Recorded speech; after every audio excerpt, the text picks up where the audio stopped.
guys, welcome back to my channel. In this video, I'm going to teach you how to set the time of the week and the date of the month and date of the week.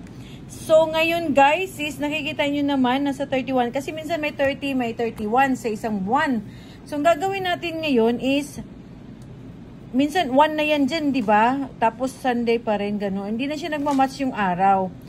So, dito is mag-September 1 na. Ito, try natin. Ang date kasi ngayon is September 3. So, dito lang muna tayo start para maintindihan ninyo.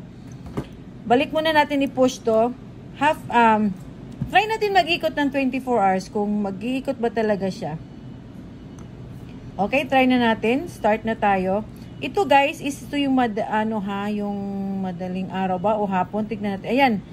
Lilipat na po siya. Pag nag-move na yan siya, ibig sabihin, madaling araw na yan ha. Nag-start na po tayo sa madaling araw. Ayan. Pating Sunday, nag-start na po mag-move ng Monday.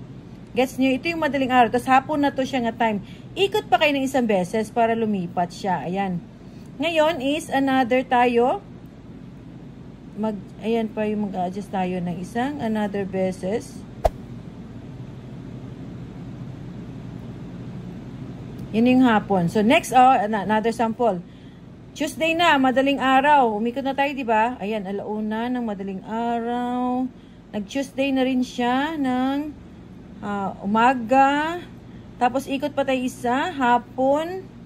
Di ba? Hapon na. Okay, hapon na. Tapos, tingnan natin kung mag-a-adjust na po siya ng madaling araw. Ayan, just na 3 na, di ba? O, yan. Nag-adjust na po siya ng another madaling araw. O, Wednesday na naman. Ganun lang po ang pagsisiti. Tapusin nyo lang yung 24 hours kung sa hapon kayo nag-a-adjust. Ganun lang yun kabilis. Eh, anong oras na pala? Magpas na po ako. Okay? Ayan. Ito na. Sakto na siya.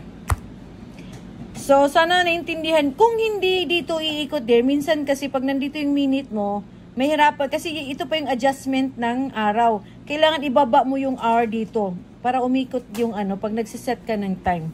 Ganito mo lang yung posisyon niya. Wag dito, wag dito, wag dito. Yung minute ha, pag dito naka-plaster yan, hindi yan basta nag-a-adjust yung day. Yung day ha, day of the week. Kasi yan yung time niya ngating adjust. So, ibaba mo lang kunti yung arrow dito sa baba. Nakita mo naman kayo na, di ba? Nag-a-adjust yung arrow, yung week na pababa na yung arrow dito. So, I hope you learned something today, and please don't forget to subscribe my YouTube channel, and please don't forget to click the bell button so that we can notify you every time we have new arrival tutorial and reviews. Thank you and bye-bye.